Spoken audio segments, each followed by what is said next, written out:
This is Tom Fox. Welcome to the newest edition in the Compliance Podcast Network, my latest podcast, Compliance and Coronavirus. As the voice of compliance, I wanted to start a podcast which will help bring both clarity and sanity to the field of compliance, the compliance practitioner, and indeed the compliance profession during this worldwide health and healthcare crisis. Taking up a variety of topics as diverse as working from home, to sporting events, to the role of the board of directors, to crisis management, to the role of supply chains. We will look at all of these in this podcast. If you have a topic you'd like covered on compliance and coronavirus, please let me know. I'd be happy to do a podcast on it. In this episode, I have with me Dan Goodwin. Dan founded CYA Consulting, which is perhaps the greatest name for a consulting firm.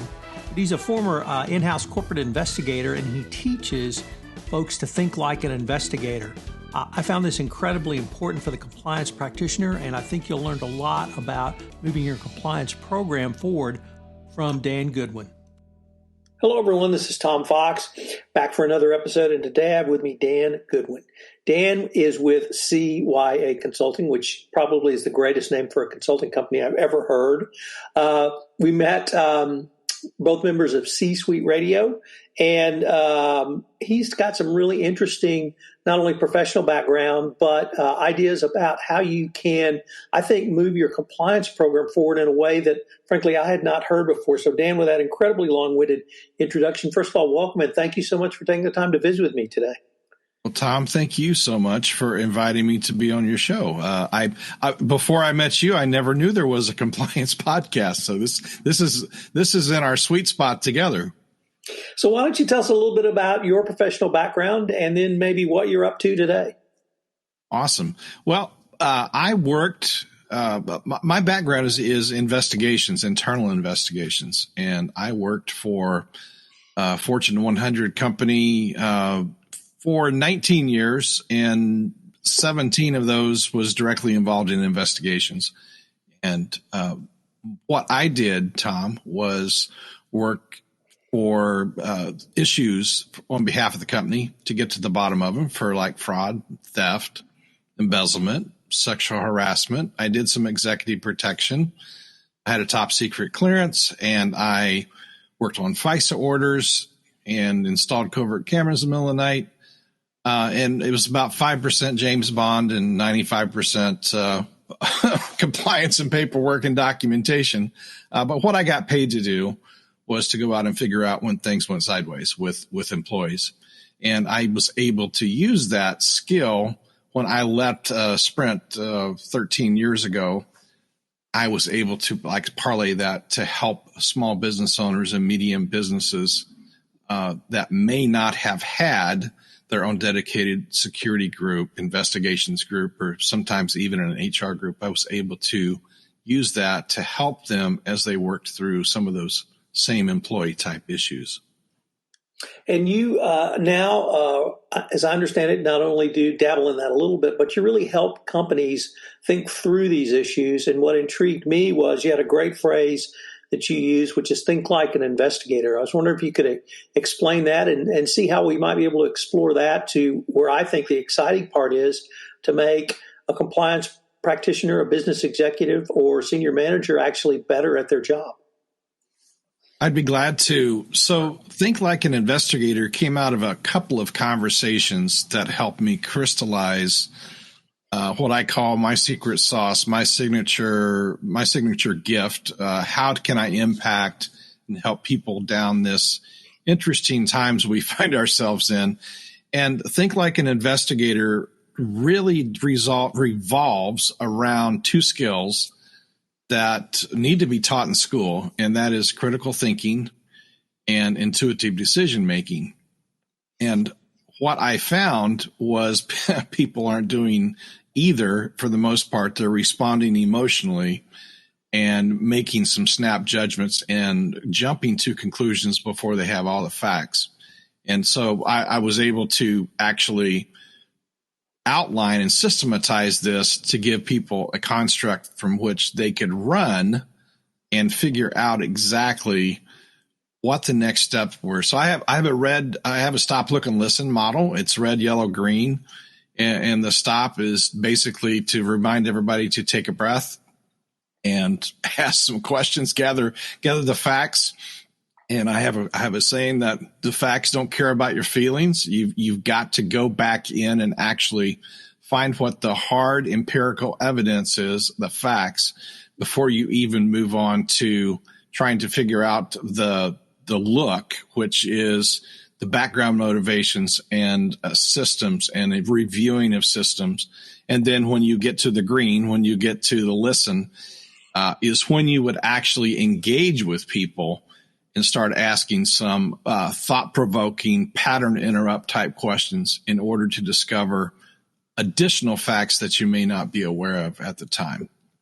So I was really intrigued with a couple of things you said there. The first was 5% James Bond and 95% paperwork.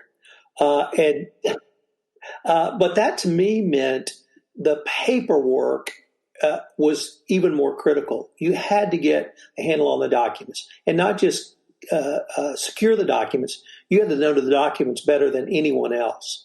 And you had to know what was in each document. You had to know how they related to each other. You had to know if somebody said something to you that was inconsistent with a document. You could not only say that's not consistent, but you could actually pull out the document and hopefully have it highlighted already. So I really appreciated that part of your approach.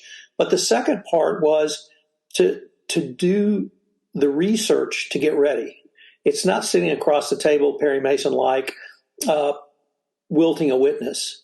It is a systematic process to prepare yourself with the facts and unemotionally. And I am a recovering trial lawyer, and in part of my career, I defended corporations. And on the Texas Gulf Coast, that meant a lot of plant accidents. And every accident, there was always a post-accident investigation, or what we would call a root cause analysis. And they were always done by the plant guys. It was a company guy, it was a union guy. And they were taught, report facts, report facts, report facts. And if they reported a fact, you could take it to the bank that was the fact, because they did so unemotionally, because their interest was making sure nobody else got hurt down the road. And it seems to me that you really distilled a lot of different things I've heard with your process. Would that be a fair sort of assessment? Yeah, yes, it would, Tom. So, I had one of the employment attorneys that I partnered up with on probably 80% of my investigations. She was in charge. Everything we did was routed back through an attorney on behalf of the company. She made a comment. She's since left in the last 30 days. She did not make the change over to T-Mobile. And I talked to her, and I asked her. I said, we have so much between us that we can offer to small and mid-sized businesses based on our experience, that we should take this show on the road. We should do some training. And we started talking about our experiences together and how we ran investigations. And to your point of this, having a system, she complimented me and said, Dan, the one thing I could always count on with your investigations is you took the time to figure out how we got to that point. What systems had loopholes? What systems were broken? Or was it intentional? Was it malice on part of the employee? Or can we prevent this from happening again? So much to your point of the oil field analogy, safety issues, and obviously nobody's going to get blown up by an exploding pipe in a data center, hopefully. But to your point, it's to go back and repair and prevent future events. So that piece of it, I think, is important. It's not just to get the facts and let them lie there. It's to that root cause analysis. We always called it an after action report because some of my bosses were ex-military or ex-PD. They would always call it after action reports. But we would always go back and revisit that to make sure that we weren't going to be investigating the same thing 60, 90, 120 days from now.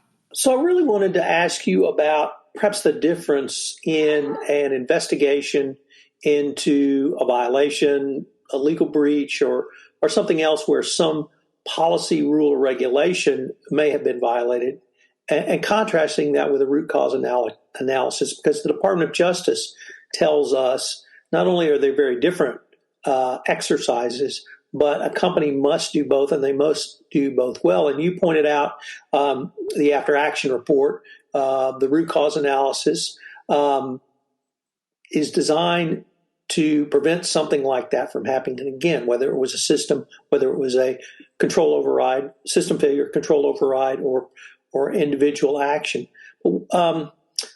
I think it's equally important that your investigation of an individual have that same rigor for just basic institutional fairness. Was that a part of your remit when you were doing that on a regular basis? Yeah, I had, and they gave me the nickname in the employment law group. They called me Spider-Man because I always seemed to uncover more and more issues that actually were contributing factors into investigations. So someone that, for instance, there was a complaint of favoritism, or there was a complaint of an inappropriate relationship between a boss and a reportee. When we looked at the whole person, when we started pulling data, we had a standard data set that we would pull down, and one of those was expense reports. When somebody had been identified as a subject of an investigation, the expense reports were always pulled to make sure we didn't have a pattern of behavior that was concerning to management. I guess that's the nicest way to say it right there. And what we found out in this particular case that I'm thinking of is that in that relationship between a boss and his executive assistant, when we brought that executive assistant in, she was not the one complaining. In fact, she was using it as a career boost, I believe. But what we found out is in the course of the investigation and the interviews, by looking at those expense reports before we walked out the door, we already knew there were questionable expenses where they had both been on trips, where some company dollars had been spent where they shouldn't have been. And it becomes a point of leverage. It becomes a point of conversation that uncovers more. So hence the name Spider-Man, because all my investigations seem to spiderweb into other things. But that's what a good investigator needs to do. He needs to. It's not just in the military marching to the edge of the field and marching back. It is looking across the boundary line and say, are there any other contributing factors that led us to this present moment? Dan, we're recording this episode in late October 2020. Are any of the techniques or strategies you previously were able to use when you could sit across the table from someone and actually interview them in person, have they changed, or would you recommend a change in the era of COVID-19 and Zoom calls and working remotely? Yeah. I'm a very tactile guy. I like to be in same space, and my adjustment to that is in the era of Zoom or Skype or whatever tool you want to use. I insist on video. When I have what I call a get to know you call, it's on Zoom. And if people say, I just want to make a phone call, then we're probably not a fit to work together. The rule is this, Tom, 7-38-55. Our communication is 7% the words we say, 38% the tone, and 55% the nonverbal cues, the body language. So I was trained by the same company called the Albert Reed School of Interrogation and Interviews. And that's the same agency that the same company that the feds and the staties and the counties and the locals go to when they get ready to be a detective or a special agent. So that framework is built upon benchmark questions, and benchmark questions are non-threatening, almost automatic answers. So I can ask you your name, your date of birth, current address, current position, current manager. There's 14 of these questions. And by the time I get to the fifth or sixth, I know what an automatic truthful response looks like from Tom. So that when we get into the stress-inducing questions of a subject interview, that way I can gauge truthfulness or deceptiveness. Either way, that was part of my training. Plus, the intuitive decision-making part and the ability, the money is made in investigations when you can take disparate facts, disparate pieces of information, and connect the dots between them. You mentioned a while ago, you mentioned taking, maybe reviewing all the documents and actually knowing the documents better than the person that we're interviewing. That's part of it. But part of it is also being able to read the situation and knowing when to press and knowing when to let off the gas just a little bit in how you're presenting, how, if it's time to be aggressive, what kind of personality does this person have? That plays a huge part in it. Be a chameleon, match and mirror their style, their answers. Anyway, I think you've got me rambling now, Tom. The other thing that intrigued me when we initially met was the process you laid out really struck me as a way for a compliance practitioner, a general counsel type, a business executive to help think through a problem. And you mentioned marshal the facts. The facts are going to be unemotional. Well, marshal those facts.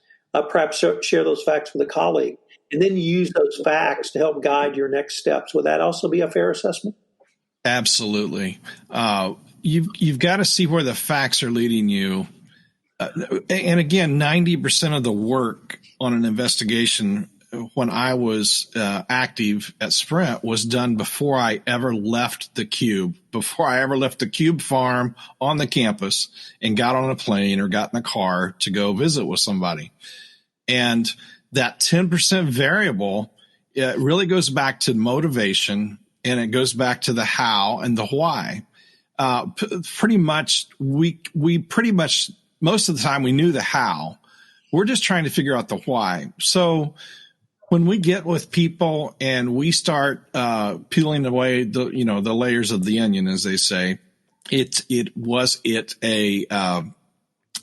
were they pressured to do whatever act we're looking at?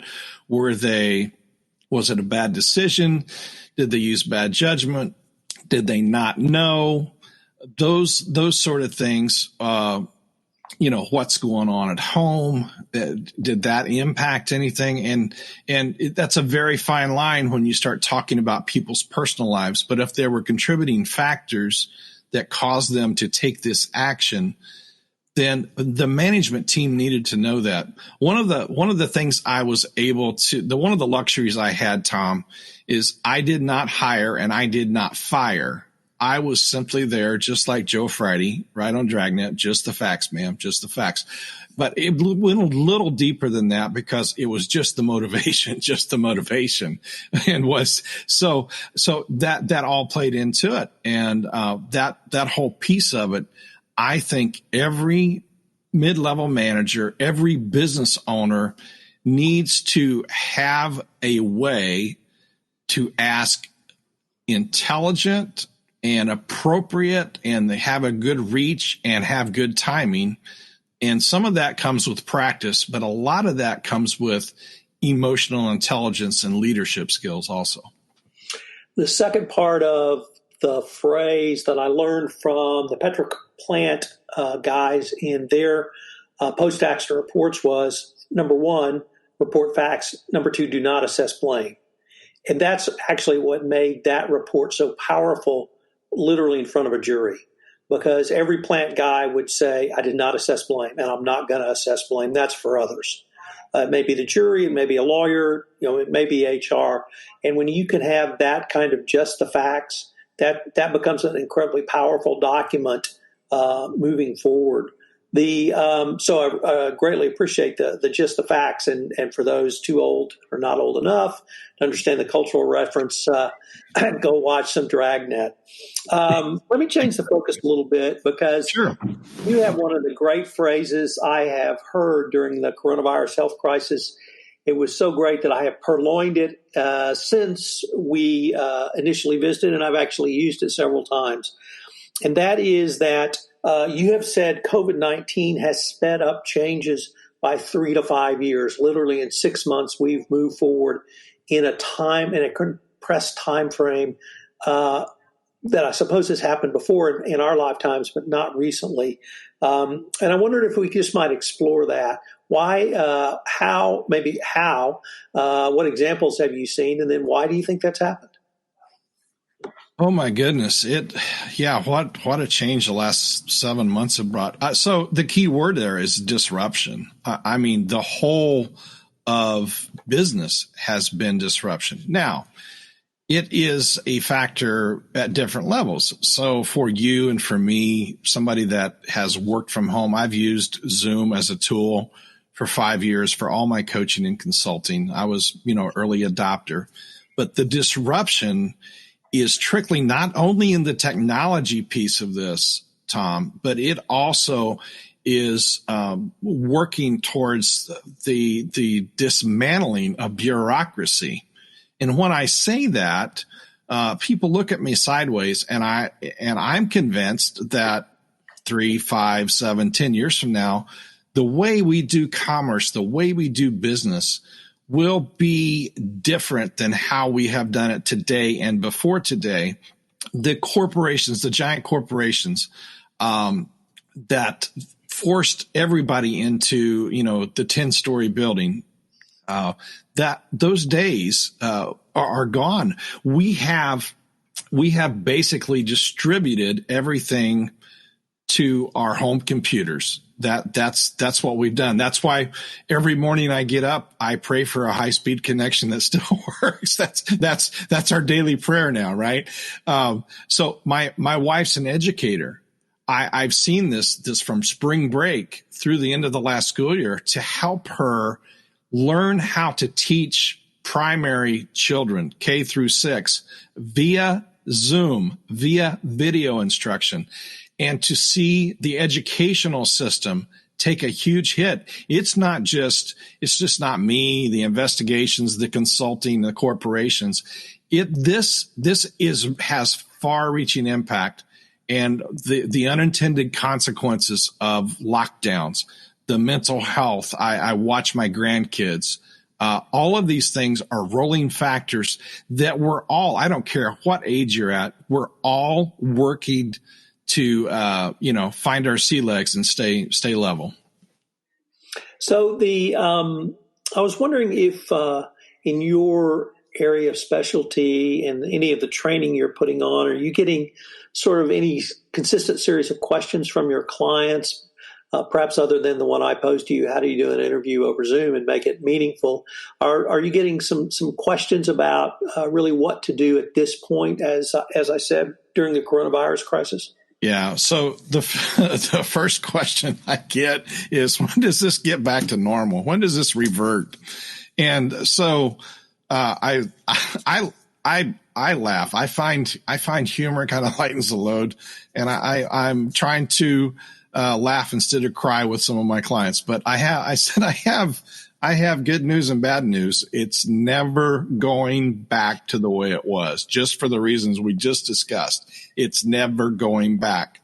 So after we get through dealing with the 5 stages of grief and we stop screaming and yelling and crying about it, to take a breath and say, all right, so how can I pivot? That's the buzzword today. How can I pivot? How can I embrace the change and move forward? So that's really what the question should be. It's not when will this revert? And the answer is never. It's how can I pivot? And that, when I'm working with my clients now, that is the That is where the money's made. That is where you've seen the businesses, shuttering up, and you've seen, I know, more entrepreneurs that have made more strides in their business, more income in the last 6 months than they have in the last 2 to 3 years. So, Dan, unfortunately, we are near the end of our time for this episode, but I was wondering if our listeners wanted any more information on you or really any of the topics we've talked about today. Where could they go? The best way is just to go to ourconnectedlives.com, ourconnectedlives.com, all spelled out, all smashed together. And that will get them to a web page or a LinkedIn profile. That's the best way to reach out to me. I spend 90% of my business activities are communicating through LinkedIn.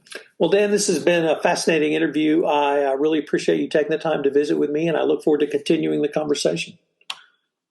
All right, Tom, thanks so much for having me. I've really enjoyed it. Hello, everyone. This is Tom Fox again. I'd like to thank you for listening to this episode of Compliance and Coronavirus. This is the only B2B podcast which brings clear and sane information for both the compliance professional and a business executive. If I could ask you to do one thing, if you could tell one person about this podcast, I'm trying to get the word out about this most unique podcast in the Compliance Podcast Network. So if you could tell one person about it, send them a copy, send them a link, and do something to help me publicize this podcast, I would greatly appreciate it.